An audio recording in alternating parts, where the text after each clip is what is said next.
Eravamo rimasti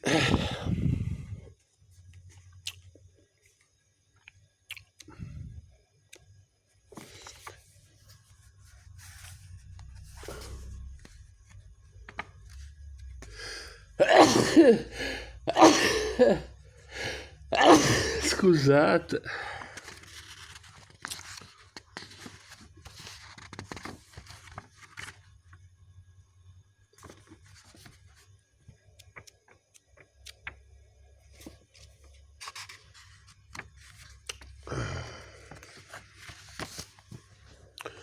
Mi guarda con tenerezza e risponde: lo so, ma penso sempre a come sarebbe stata la mia vita con un padre, dei fratelli con cui giocare, confidarsi.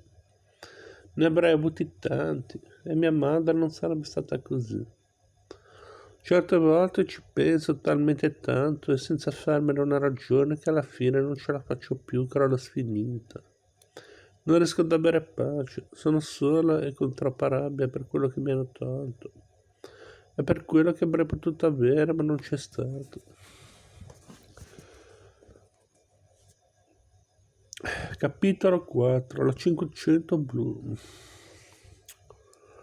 Nella primavera del 72 avevo poco più di 2 anni. Normalmente non si hanno ricordi di quell'età, si cancellano, restano forse delle sensazioni legate a un giro sulle giostre, ai pesci dell'acquario, a una moto, un rimprovero, uno scherzo. Io ho 2 ricordi di quei giorni. Il primo è di domenica 14 maggio ed è indefinito, è il ricordo di una sensazione bellissima. Ed è l'unica cosa tangibile e reale che ho di mio padre. Il secondo è della mattina di mercoledì 17 maggio, quando l'hanno ucciso, è netto, dettagliato, preciso. La mia testa di bambino è come se li avessi inscatolati per farli sopravvivere al tempo e alla crescita.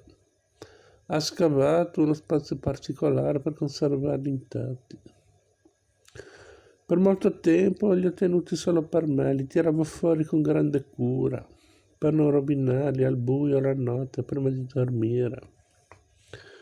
Poi li ho condivisi con mia madre, ma ero già al liceo e solo durante i processi ho parlato apertamente della memoria che avevo del giorno in cui mio padre morì. A un certo punto però mi sono accorto che a forza di raccontarlo questo ricordo si stava rovinando, come la pellicola di un film visto troppe volte. L'immagine si logora, si perdono fotogrammi. Allora sono corso ai ripari e l'ho rimesso in archivio.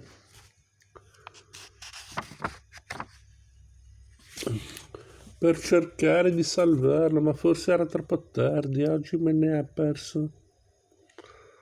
E oggi per me ha perso una parte di quella forza sconvolgente che ha avuto per più di 20 anni, l'altro invece resiste e mi ricorda che sono suo figlio.